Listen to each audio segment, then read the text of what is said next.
Hello, everyone. Welcome to The Reason We Learn. Welcome to Success Without School. I'm here with Hannah Frankman, my co-host, Rebel Educator, to talk to you about devices today. But first, if you're new to the channel, please like, share, and subscribe. We appreciate your support. You can share this broadcast out right now to get other people to join us in this discussion, to ask questions, perhaps. Maybe we can answer some questions. But we want to talk to you about devices because they get a really bad rap. I participate in that. Not gonna lie. I tell people all the time, got to keep the devices away from your very young children in particular, especially when they're pre-literate, like they're not reading yet. But I also want to make sure that we look at all sides of this issue. And so Hannah's going to help me out because, as many of you already know, and some of you are new, don't know, she is what I've called a first generation homeschooler. She was homeschooled all the way through and is very successful. And she didn't even go to college and she's very successful. But because she's from a younger generation than I am, she probably has a little less hostility to devices than I do. And I have to acknowledge my bias. And I want to let her speak to this because we do live in a technological age and we literally can't prevent our kids from using devices all the time. So we probably want to use them well. So help us out, Hannah. What are we missing, us oldsters? I think this is a complicated issue that carries a lot of emotional charge for very good reason. It is a really big issue and it's a very pervasive issue. You can't escape it. Devices are everywhere. They're you assign a lease at a new apartment complex, you use your device to unlock the gate in your front door. You go to the store and they have options to just pay with your phone. You need to, like, you can schedule doctor's appointments through telemedicine through your phone. Like, your devices have infiltrated everything. And so it's something that we can't escape, and so it becomes this very charged issue because people have very legitimate concerns about the effect of devices on both children and adults, but especially children because their brains are more malleable. It's, they're going through these very pivotal developmental years where it carries a much greater set of potential consequences to get it wrong about the decisions that we make around what they have access to. But at the same time, we're preparing our kids for a digital world, so we can't shelter them from tech for 18 years and then say, okay, go out into the world and good luck. At least most people don't think that that's the right approach to this. So I always come to this conversation with a lot of empathy first and foremost, because it is a tough thing. And I don't think there necessarily is a perfect answer to it.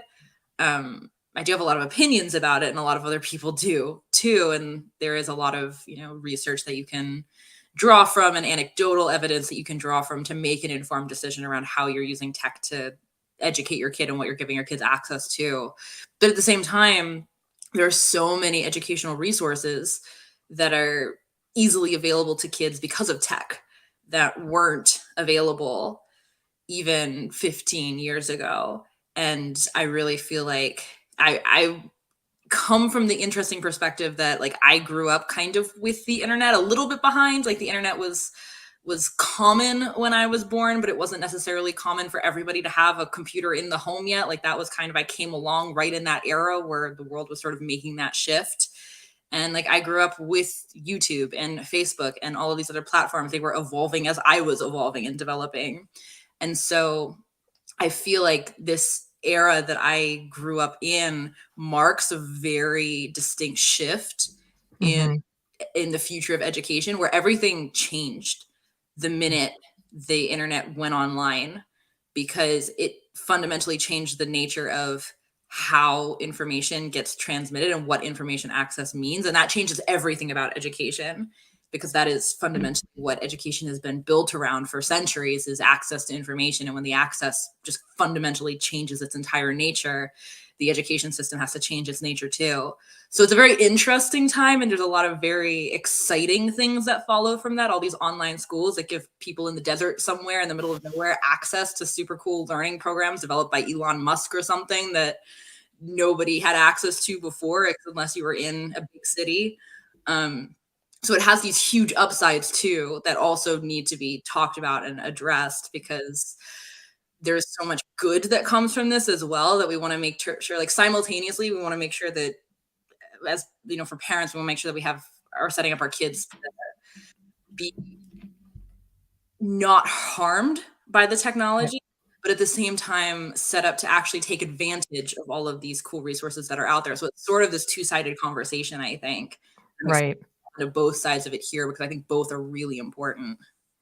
I think it puts a little bit of a burden on parents, but I don't think it's a bad burden. I think it's an important burden that really was not highlighted before the internet came to be and people had devices in their homes or in their pockets. And that is that it is an important missing piece of parenting to learn what we know, and it's always evolving, but learn what we know about brain development, learn what we know about child development, just as much as you took the time to learn about when to feed solid foods, or what was the developmental milestone of when should they walk, when should they talk. I think parents probably have to take it upon themselves to say, okay, well, what's going on in the brain when my child is a toddler, when my child is like 6 through 10, or whatever you might call an elementary school age student or whatever. Because the main downsides of tech for the developing brain are that it has a tendency, almost no matter how you use it, even when you're using it for good things, like, hey, let's do some research on something, or let's watch a documentary or whatever, it has this passive component to it that has the ability to trigger dopamine in the brain and a sort of immediate gratification response that has it's a reward, right? But it can get the child quickly and easily addicted to that kind of immediate answer, immediate reward, and their ability to persist and to tough something out when it comes to learning something might not be as great as it would be if they didn't have access to that. On the flip side, as Hannah's pointed out, when your child has a question about something in the world, as little kids often do, as even, not so little kids often do. Yeah, you don't have to be, rich. Like having a smartphone now that you can pay for them on payments and all this kind of stuff is accessible to the average sort of middle class person. And even with some programs, you can, even when you're not even middle class, you can have a cell phone. So before, we had to either have access to a library that had encyclopedias, and very often they'd be out of date, or you had to buy the encyclopedia and have it in your house. And that's something that not everybody could do. So we had to own knowledge in order to have access to it, or we had to go to knowledge where it was. And now we can get the knowledge to come to us, so we can be smarter in the moment, to answer questions, to have dialogues, to keep our kids' curiosity going, rather than just always saying, I don't know, we'll have to go find that out someday or whatever. But it's finding that balance between helping the child understand there's value to delayed gratification, even in the pursuit of knowledge, and there's value in owning knowledge in your pocket. In other words, you aren't at the mercy necessarily of the people who own the knowledge or have it, like you would be in, let's say, the dark ages, whatever. Now, some people say, well, Deb, they have an internet kill switch. They could they could turn it off, but we're coming up with things every day. You talk about Elon Musk, we've got Skylink. There are things every day that are going to make it incredibly difficult for people to really cut us off from each other and from access to information. So I say that I agree with you. I think on balance, it's a plus. We just have to be mindful of a child's developing brain. Yeah, you absolutely do. So this is just anecdotal, but I was old enough to be very cognizant of how gaining unlimited access to the internet was affecting me, because I always used computers, but it was always in a very limited capacity. Like I would borrow my mom's computer or I would borrow my dad's computer. So I would have to ask when I was a kid. And I did lots of fun things on the computer. My dad and I would get into, like, we played chess on the computer with each other sometimes. And Right. we would, just because we both thought it was cool to play on the computer instead of playing on the chessboard out in the living room. And I remember one summer he taught me how to use AutoCAD, and I would draw pictures in AutoCAD because I thought it was just really fun.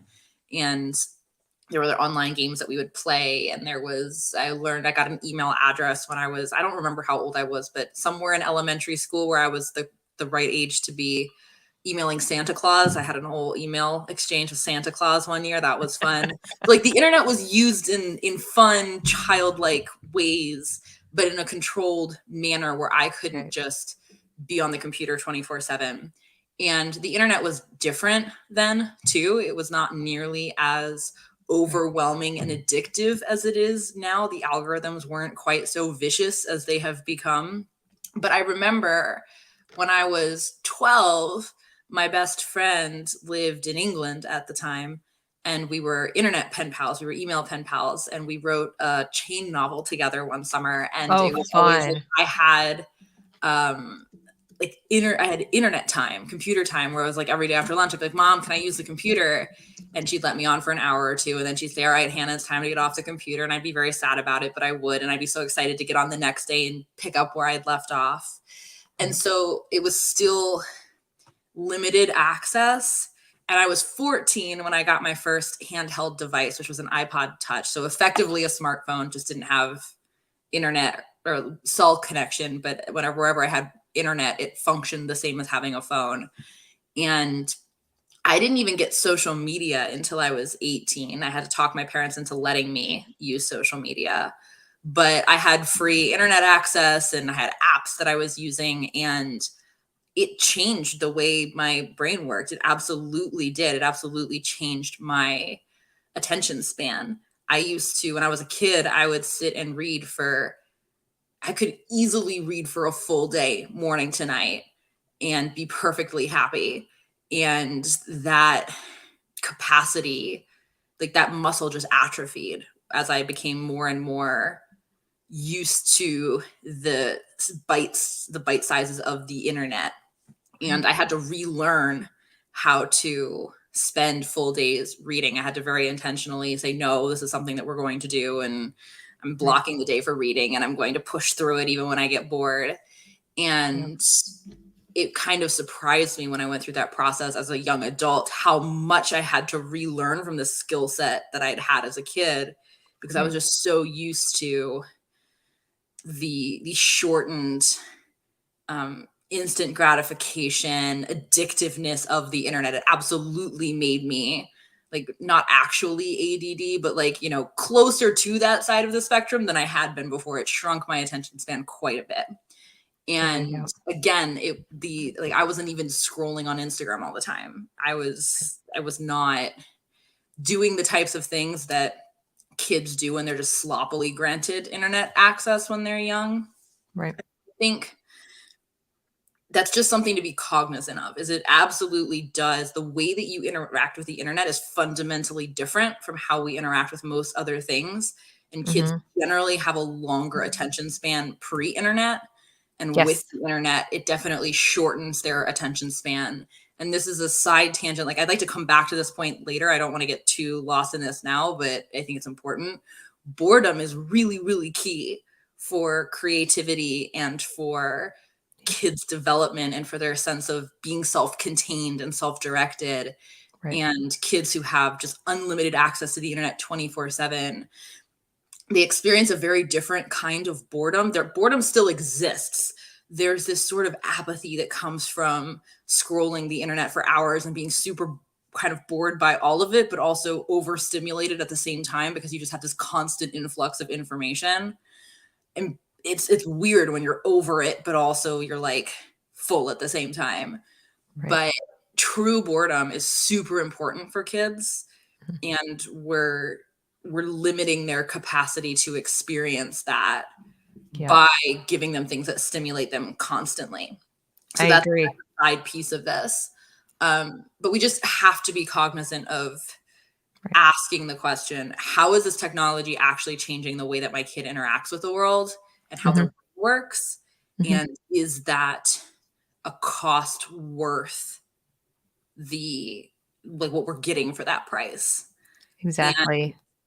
it's not just I don't think it's just a flat out, no, this isn't like it's not worth any of this. Like I don't think kids should be completely shielded from the internet because again, they're spending their whole like they're preparing themselves for a world that is becoming more digital by the day. The amount of tech Right. companies starting up on a monthly basis building new technological products to help the technological world that we're living evolve and expand is insane.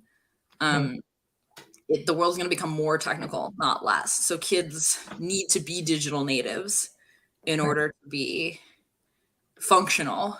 And it's just like learning a language is easier when you're a kid to learn how to Right. navigate it than it is picking it up as an adult. But I do think the unlimited, cheap internet, like basically unlimited access to internet junk food, is Yes. definitely detrimental. It's the same as giving your Right. kid unlimited access to Oreos and potato chips. It's like, is this actually helping them build a strong Right. and become and like set them up for good habits for life? Or should Exactly. we be filling the fridge with vegetables and fruits and then, like not telling them they can't ever have potato chips, but it's just like something we bring out after lunch and we don't have it the rest of the time. It's not there for them to take. I think Yep. that's an important thing to consider. I like that description of it. It's like it is sort of like intellectual junk food, they're that's part of the internet.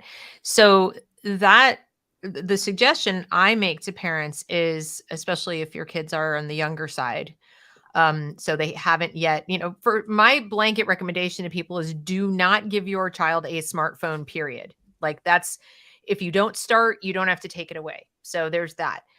And you don't have to get into the argument about, no, you can't have this app or that app, their other app, because if it doesn't work on the desktop and they don't have time to use it sitting still, then they can't have it. It's not, carrying it around with them, carrying it to bed, etc. So, and that's really difficult for parents who have kids in, the public schools, even private schools, because they're practically demanding that parents give their kids smartphones by saying, we use this app, we use, Kahoot, we use Quizlet, we use all these tools that we want the kids even in class to, whip out their phone and do it. And I think that's wrong. And it's just one of the many reasons I don't like kids to be in schools that demand that, whether it's that or a Chromebook, same thing. So I would say, do not give them their own or easy access to a smartphone or tablet until minimum about age, I would say 13. That'd be my recommendation, teenage years. And you might think, Deb, isn't that kind of bizarre that you would, at the time when they're the most volatile and they're going through the toughest time, puberty, that's when you would consider giving to them? Well, again, I'm thinking of the child who's not had one all the way through. What we find is that the kids who reach puberty and they're having a really, really hard time, there's a high correlation between those kids and the ones who've spent age, 5 to 13 on the internet, specifically on social media, things like Tumblr and even YouTube and so forth. And by the time they get to 13, yeah, it's a bad scene, because of what I talked about with the brain. But if they've not had it and the first time, and I still wouldn't give them social media. I'm just saying I wouldn't let them have any of that until then. And that's the earliest. And there are two reasons. One, the brain reason that I explained, that, at least let them learn to read very, very well, help them learn how to get answers to their questions the old fashioned way first. It's like, you know how to do it without the technology, so that when you use the technology to do it, first of all, you're more often going to get the right answer. A lot of people ask the wrong question of the technology, so they get the wrong answer because they didn't really know what they were asking. Old fashioned ways kind of force you into that. That's especially true when you're looking up words, right? If you go by what it sounds like, you could get a completely different word than how it's spelled. So the old fashioned dictionary, finding things out, writing with your hand to develop handwriting, there's a plus to these. So until they know how to do something proficiently without a device, I would say don't let them do that thing on the device. Like in schools, they're having kids keyboard in kindergarten and they don't know how to write, like, at all. They can't hold a pencil. So that's bad. once they're very proficient at reading and they've had time to be bored, and then you can start to like introduce like the bag of potato chips. Oh, it's a special. It's Saturday. We have potato chips. Like a very, bite-sized things with parental controls, with, age appropriate. Because the second reason is that unsupervised and unrestricted, your child will see porn. They will, whether it's literal, like explicit porn, or there's things that are adjacent to porn that hint at porn, that get them curious about porn and things like that. Um, you know, if you're not prepared for your kid to see adult things on the internet, then don't let them have their own control of a smart device, because there are just too many people out there trying to put it in front of their face. Okay. So learning the parental controls and staying on top of it. Now that's hard. I try to stay on top of it, and they're constantly changing it. Limit the amount of apps that the kid has on the phone and so forth and so on. But those are the details. We're talking about the devil's in the details, not the device. Like the phone itself is just a phone. It's a tool. But how you use it, what you allow to be stored on there, what you allow to be accessible, and for how many hours a day, and where, and so on. And that's up to you as a parent. Now, I want to address real quick, I want to address what AM said back here, because this is my biggest struggle. So I have so much empathy for you right now.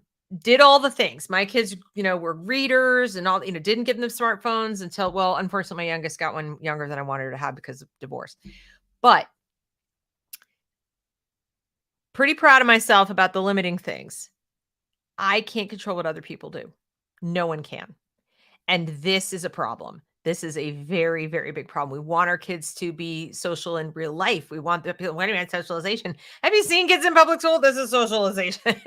But I'm seeing even homeschooled families, especially those who've pulled their kids out of school. So now they're like homeschooling after the fact kind of thing. The bad habits have been formed. Getting your kid to interact with other kids in real life. So not over text, not in their little Instagram DMs, not sending memes back and forth, not in Discord, not in their whatever, is like pulling teeth.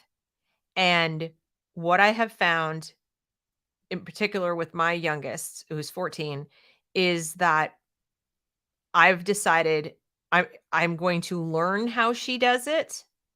So I was trying to fight it. It didn't work. We were just butting heads all the time, because she wasn't wrong. Everybody she met, even the people she met in person at her silks class, that's how they want to talk. They don't want to talk on the phone. Sometimes they do. So finally I said, all right, we need to meet in the middle.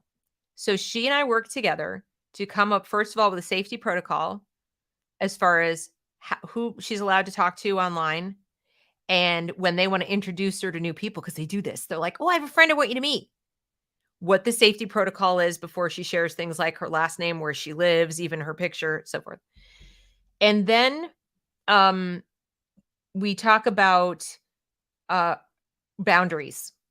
So we've just had more clear conversations about setting boundaries when you're talking to people, when you're texting, how to ask people questions when you don't know what they mean because you're only got words in front of you.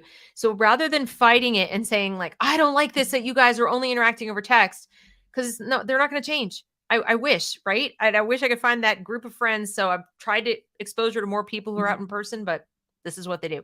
So I will sit with her and say, tell me about your friends, like very openly, not antagonistically, like, what do you like about them? Where do they live? And what are their hobbies, whatever. And the more I engage with her to talk about the friends and talk about the conversations they're having, and what kind of things they like to do on the internet. So the more I'm kind of involved and taking an interest, what I've noticed is the more responsible she is with it. It's weird. It's like she's kind of taking my point of view in a strange way. Like she'll say, so-and-so said this or that to me, and I don't like the way they spoke to me. And they kept texting me, and I said I had to go study and do my homework, and they kept doing it. And I'm putting them on mute for a while because they don't respect the fact that I have to do my homework. And I was so proud of her. I was like, oh my God, this is so great, because we'd had these conversations with, well, when the text is going off and you have notifications, like, what do you do to schedule your time, and do people understand?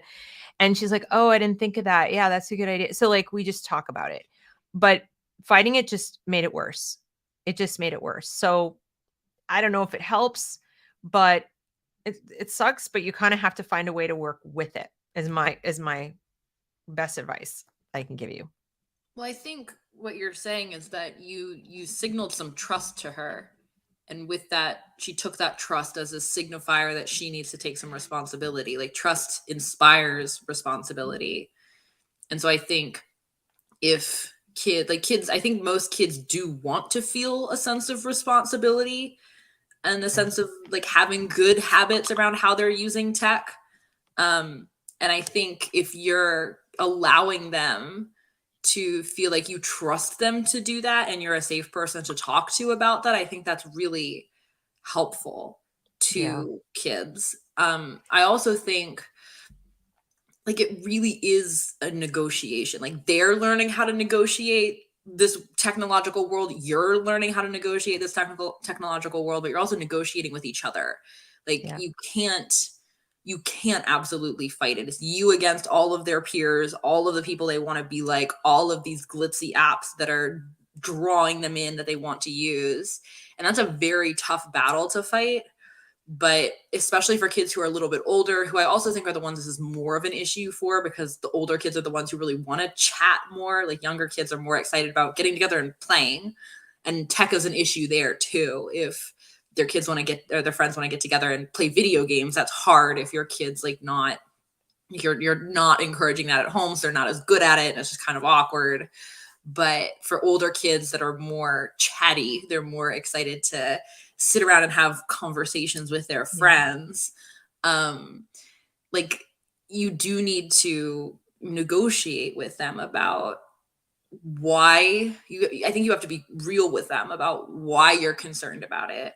Yep. And what the goal is that you're trying to accomplish, what the goal is that they're trying to accomplish. Like this is actually a really great opportunity to teach them a lot of thinking skills and negotiation skills and communication skills. You can teach them about pros and cons. You can teach them about like different mental models for breaking down information. Like it's a really awesome learning opportunity, because being able to neatly dissect a complex problem with somebody who disagrees with you and come to a conclusion both of you can live with is an incredibly important life skill.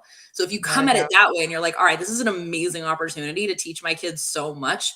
Let's have a series of negotiations where we're both talking about what we want. We're both making sure we actually understand the other person. And then we're negotiating a set of compromises that allows some of this to happen in a way that doesn't just feel like I'm fighting the kid, and so the kid is going to rebel against it, but instead signifies trust in the kid, which I think is what you are doing really well with your daughter. And then I didn't have a choice. I would love to pat myself on the back and say like, oh, this is what I'm going to do. But the reality was that I was tilting at windmills if I thought she was going to interact with her friends differently because I said it was better. I mean, for starters, there's an enormous age gap between the two of us because she's 14 and I'm 56. So it's not common that there's that big of a gap in parents and children. I mean, it happens, but it's not the more common situation. So I made it, all the way to, my 30s, late 30s, before I had anything resembling a smartphone. Okay. Not even, we didn't have it then. We just had like the flip phones. Mm-hmm. So I was in my 40s before I had a smartphone. So for me, the concept of talk, not ever talking on the phone is a relatively new one. Right. And not wanting to go get together with somebody in person. That's something that happened late in my life. For her, she doesn't remember any different. She literally doesn't remember a world where people were not texting, even though she lived, she didn't have a smartphone until she was about 11 or 12. She still doesn't remember that. Like that period doesn't. My eldest does. So we have this weird dynamic even in the family where like the eldest doesn't use her phone as much. She doesn't use it the same way. The youngest does, even though they're siblings. One's 18, one's 14. That gap of 4 years made a huge difference. So I was kind of forced into it against my will, and I've had to adapt. the other thing I'll say is that what's also helping her is being part of a co-op for homeschoolers. And initially she was like, I don't know, and whatever. Now, guess what got her to want to go? This is what's so funny. Joining in a chat of the members of the co-op before they actually went. So I was trying to talk her into going, and I kind of introduced her to somebody else, over the internet. I said, this is this person, and then she's going to be going to the co-op, and I know her mom, and, I think you guys would get along, and, why don't you, she likes to play Genshin too. One of these games they like to play. So they got to chatting, and now she wanted to meet her. So it's weird that, like, if I just said, let's get in the car and go to co-op, she was more resistant to going than because she had a little chat interaction first with the girl who was going to go. And she's like, I want to now meet this person. It's almost like they're like testing people, which is something we can't really relate to, right? We did it the other way around. Let's see if I want to text this person. I'm going to go meet them. They do the, let's see if I want to meet them. I'm going to text them first. So I've had to just accept that this is their new way of meeting people. They're literally reinventing social mores as we speak. And we don't have to like it to adapt to it. And just say, can we find a way to adapt to this that keeps it on solid ground, healthy, not dangerous? Because remember, the old way could be dangerous too. Remember, think about it. I mean, I went on blind dates with like total people I never met because somebody at work said, hey, I'm fixing you up with this person. And you like meeting at a restaurant like before you ever talk to them. That we used to do that. Now it's like, I don't know, I'm going to really like feel this person out and see if I even want to show up. So there's pluses and minuses, but it is a challenge. And I would just say to parents, like, if you think you're going to be able to find the completely tech-free world of children, you might be meeting up with the Amish. I don't know. Waldorf schools do a pretty good job keeping tech out of their kids' lives to varying degrees, depending on the school. But that's very expensive. That's not necessarily easily accessible and local to you. It is possible, but it's hard. Yeah. But exactly. I think one of the things that we have to be really real about, and this is something that because of the era that I grew up in, and I saw a lot of these really seismic shifts happening, I feel like I am pretty aware of, is that we're preparing kids for a very different world than any previous generation has lived in. And just because we think that the old ways are better does not mean that they are even useful for kids to learn anymore. Like, just because you feel like, and I disagree with you a little bit on the like learning to research things the old way before you learn on the internet. I think there are pieces of what you're saying that I agree with, but I also think, like, when is a kid ever going to use the experience of or the knowledge of how to look something up in an encyclopedia ever? Oh, like, no, I don't think they should go look it up in the encyclopedia, but I do think it's helpful to have a dictionary. I mean, I think it's helpful to have an old-fashioned dictionary and learn about alphabetization and even fun.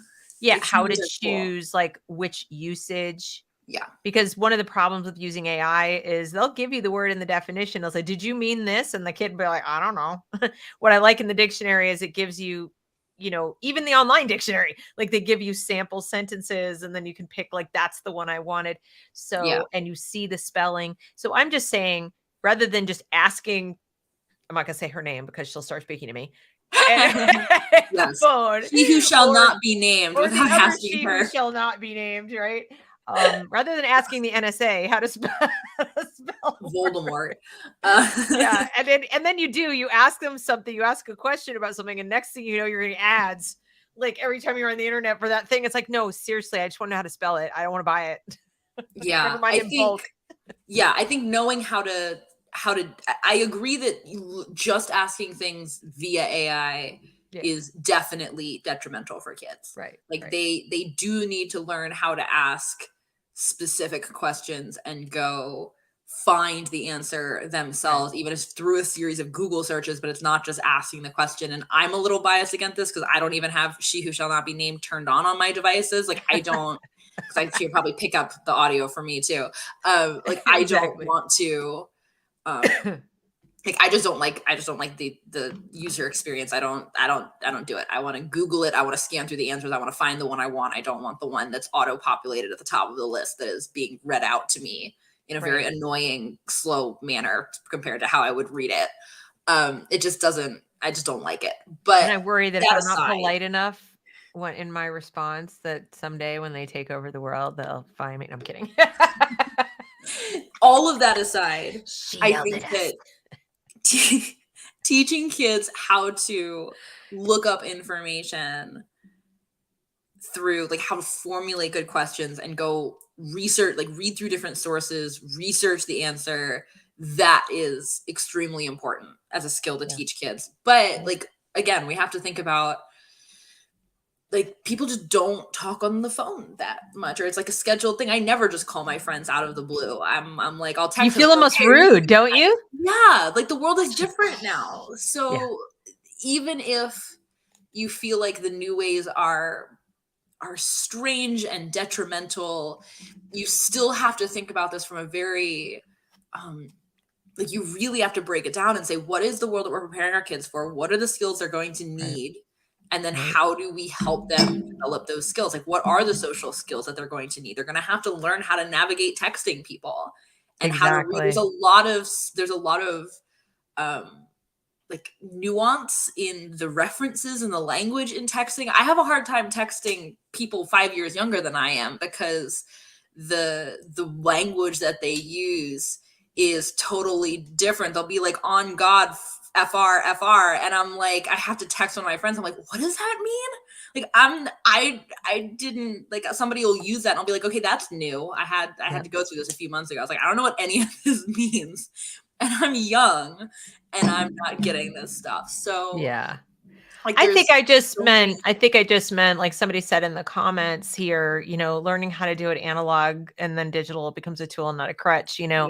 I do tutor kids a lot, and I see kids who are in, 6th, 7th, 8th grade, even a couple of college students or high school students are about to be going to college, who absolutely do not know how to write using proper English grammar Yeah. because they've been relying their entire careers on the grammar check thing in Google Docs or whatever. And it's, or they have these really formulaic ways of writing things because they don't, if it gives them an error and it goes wrong, wrong, wrong, and it's like right in their face that it's wrong, like, oh, I'll just pick a word I already know how to spell, rather than trying to fix it, or rather than fixing the grammar, they just like change the whole sentence in accordance with what the AI corrected. Not, I mean, we used to let it be wrong, right? We'd write it if it was wrong. If you handed it to a teacher or your mom or whoever, they'd mark it and say, "Oh no, see it's," and you'd get an explanation. It's wrong because this, or you'd have to go and learn it. One of my best high school teachers would give us two grades. You get a grade on the content, like what you said, right? And sort of the expression and so forth. And then the other one was strictly composition. It was strictly your grammar, usage, punctuation, all that, and spelling. And you had the opportunity to fix it all so that that grade could come up always. You could bring it right up to 100 if you wanted to. All you had to do is take your EGC. It was called the EGC. It was a little English grammar and composition book. And he would put the number and letter of the mistake.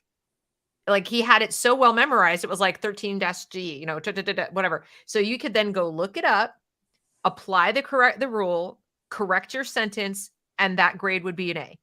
So we gave everybody the opportunity to fix it, which most people did, because, like, why would you turn that down? It takes you just 10 minutes or something to fix your mistakes. But I would say I learned 80% of what I know about grammar because this teacher, but it was wrong. Like, when you handwrite things, you make mistakes when you're doing it and you're typing in here. I've noticed it. I see kids like they self edit so fast, they lose some of their best ideas and they get it wrong anyway. Where it's like, in other words, it's not what they intended to say meaning wise because they were just afraid of the lines. So I don't particularly care for the use of those tools before they've learned their grammar, before they learn that. And but my biggest problem with tech is having kids read online exclusively rather than actual paper books. We all read online. We all read, some of us have readers, Kindles, whatever. Actually, it's not true with Kindles, by the way. Readers, for some reason, behave more like books, whether it was Paperwhite or Kindle or whatever. The brain science studies show that that your retention of the information you read with a reader is better than when you read with a backlit. when it's backlit on a computer and it scrolls. Something about the scrolling and something about it being backlit. And of course, when you read online, unless you're looking through a reader, that's an improvement. So that you have no ads and stuff. Like if you're reading through Pocket or one of the other things that gets rid of the ads, that's a drastic improvement because all of that distraction results in lower retention rates.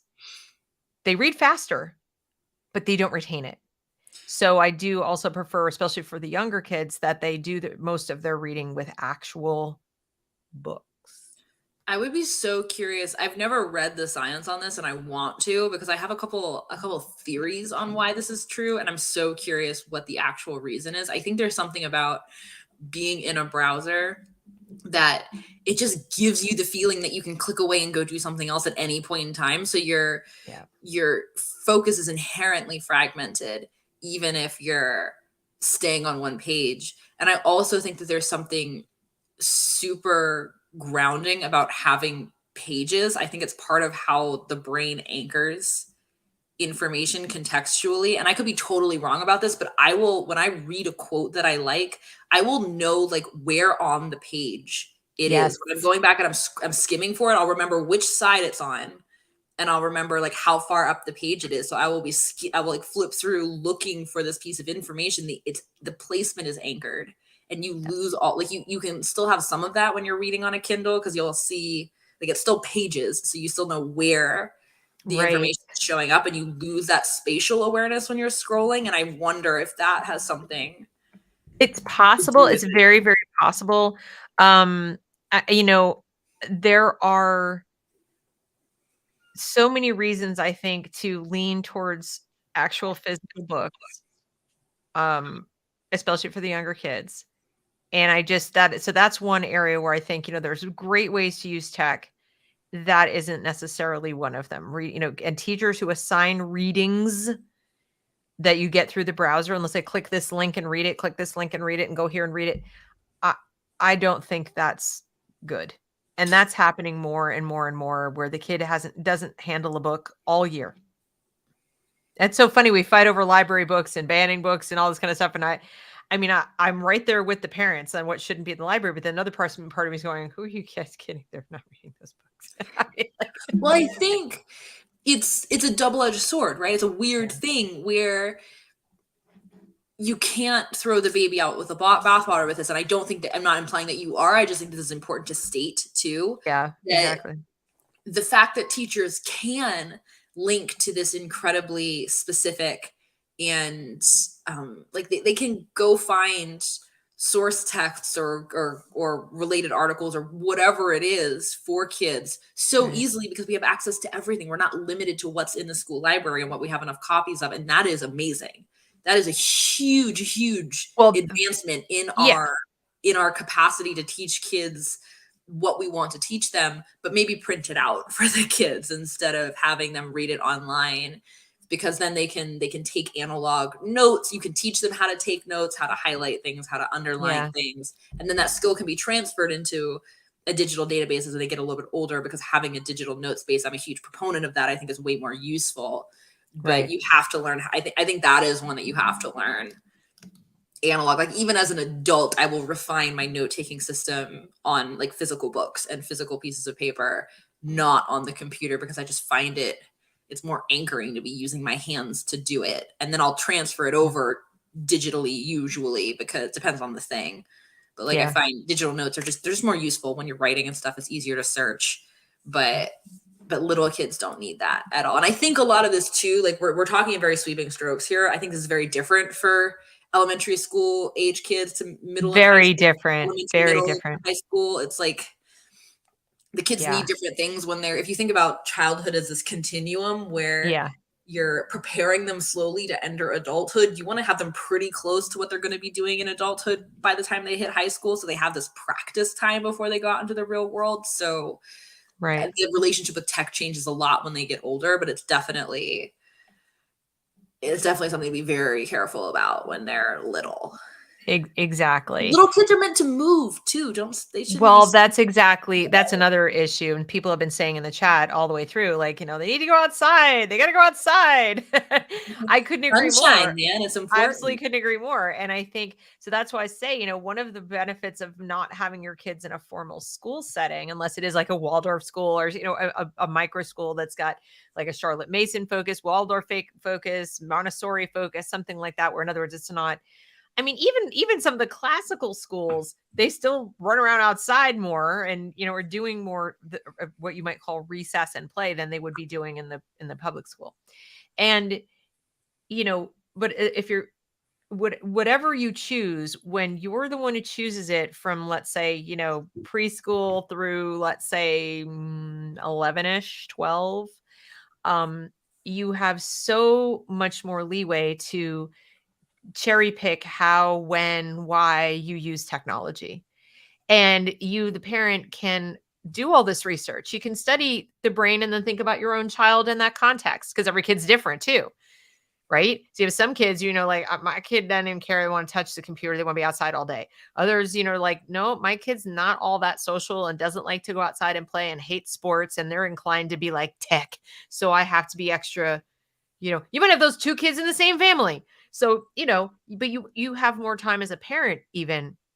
And people hear me say that. I'm like, what are you talking about? If I have to homeschool or if I have to pick all the stuff, that's going to take so much of my time. Like, I really would ask you to sit down and document how much time you're spending between getting the kid to and from school and the whole thing of interacting with the Chromebook and figuring out what the assignment is and monitoring this and that and picking them up and dropping them off. Do you really? Is it really more time consuming? Because you don't have to spend the middle 8 hours doing education. They're not gone all day. So I think it takes a lot less time than you think. You don't have to do it every day.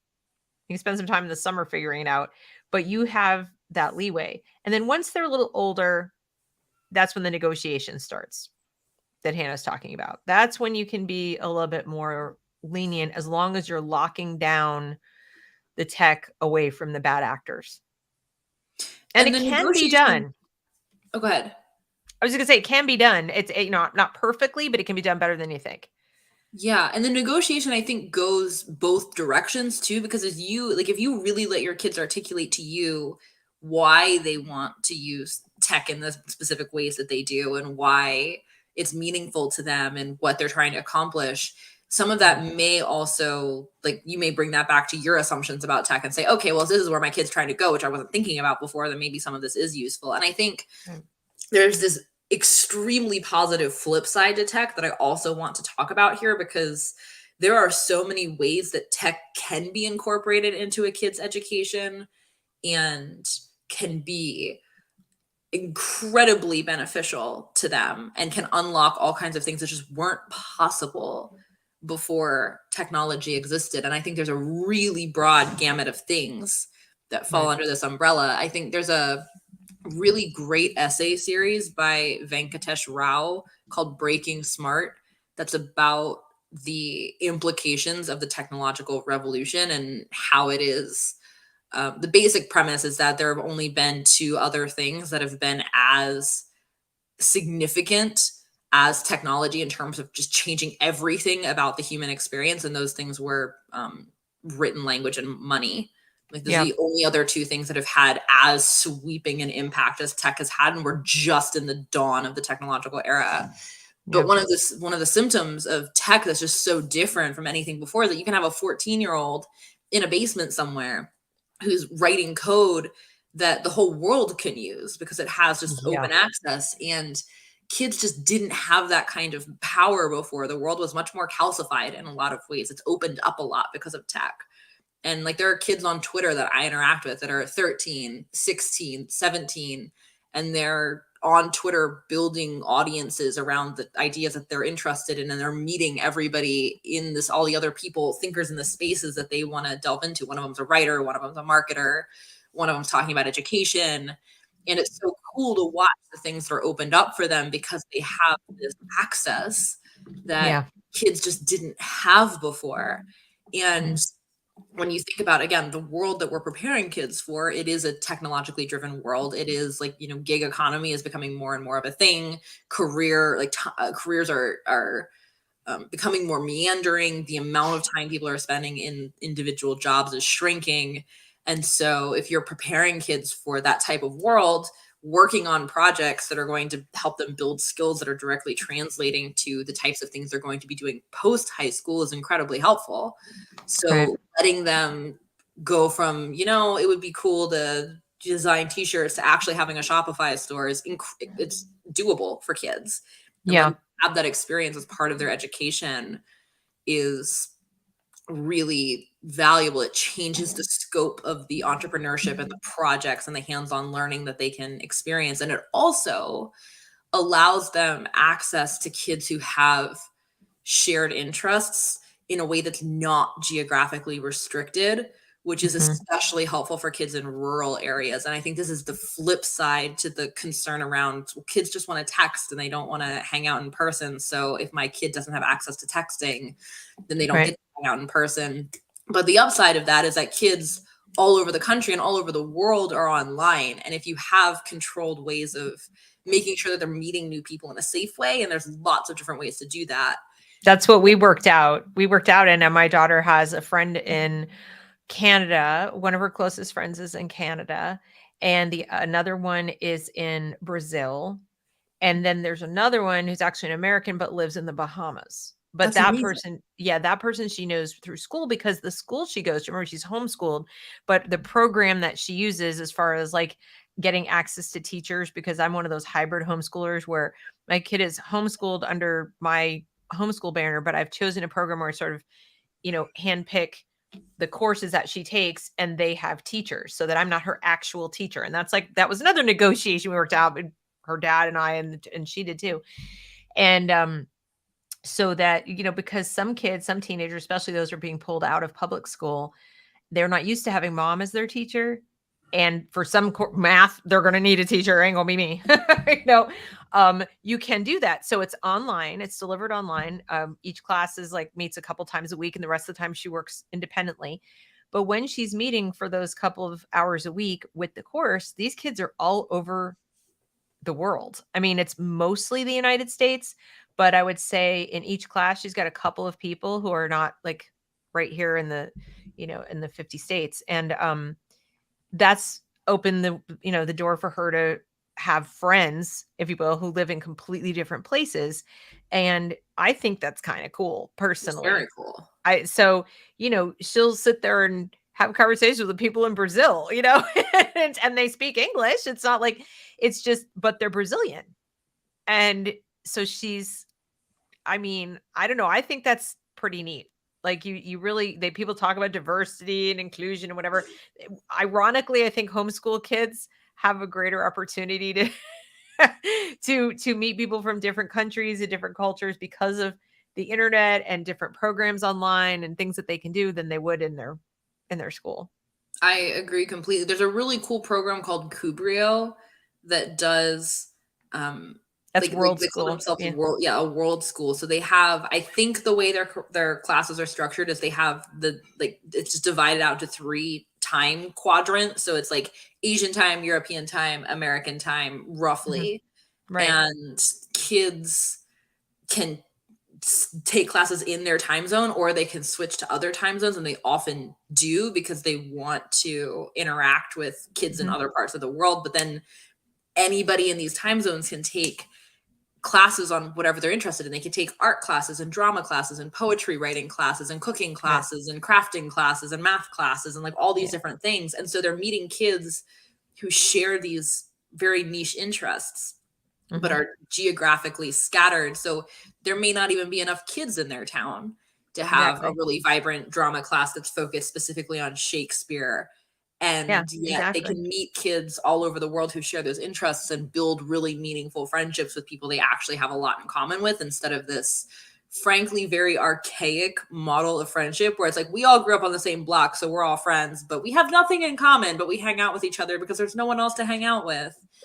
Story um of most people's lives. We went to yeah. school together and lived within 6 blocks of each other, whatever. And then, or you have the other situation where people are bused to the school from different neighborhoods where the cultures are completely different, but because of the transportation needs and how much time that takes up out of their lives, they ironically don't interact with each other as much as you would think they do, because in school's not really for socialization. It's socialization perhaps of a certain variety, but it's not for socializing. So then they leave and they go back to their neighborhood. They don't visit with each other. So they might communicate over text or something like that, but they're not really doing anything different than my daughter is communicating with somebody in Brazil. They just so happen to live across town. Yeah. So it's, I think sometimes people have to remember that we're using technology even when we're local, a lot of the time, and it's not all bad. It's just that it Right. should be because you chose to, not because you have no choice. Yeah.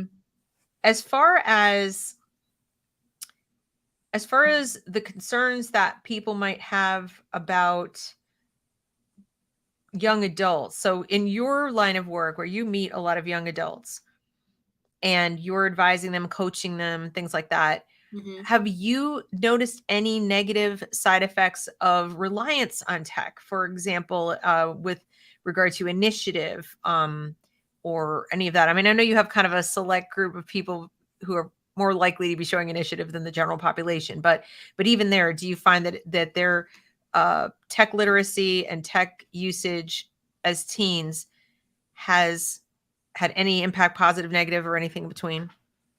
So reinforcing the acknowledgement that you just made, I'm definitely working with people who have an above average level of initiative overall. So I can't speak anecdotally to like a full Right. spectrum, full slice of all the kids. But with the kids that I work with, I think it's a huge positive, actually. Okay. I think And there for is those who don't there know, is a Hannah's worked with people who are looking for it being, becoming entrepreneurs, and who are looking for like apprenticeships and things of that nature. So it's a little different than, kids who graduated high school and they're going to college and, doing all that kind of stuff. yeah, I think there is a level of opportunity that exists because of the internet that did not exist before. It is opportunity is more abundant and the chances to take it are much more frequent. And like if Right. you find a thinker that you admire, you don't have to just write them a letter, find their address somehow, send it off, hope they get it sometime. You'll never know if they even received it, and hopefully maybe in a month or two you'll hear back, but you don't really know. Like you can read something that somebody writes, you can go listen to all the podcast episodes that they've been on, you can learn a bunch about them, you can find them on Twitter, you can send them a message, and you can send them a pitch like, I want to learn from you, you seem amazing, I know how to do blog post writing, what if I helped you create recap posts on all these podcast episodes that you've been on, so that it's easier for people to find a library of information of all these useful things that you've shared. Then you can even mock up a quick post and send it over, and you can get almost instant feedback from that person. And that level of accessibility has never existed before. And for people who understand how to take advantage of it, it Right. is hugely beneficial. And kids who are comfortable navigating the internet see those opportunities, I think, Yeah, I think so. faster because they know how the internet works. And even if they don't necessarily see the opportunity, and this is something like I teach courses on opportunity because it is something that is not, it's opportunism is not frequently taught. It's not something that's very intuitive to a lot of people. It's something that has to be consciously learned.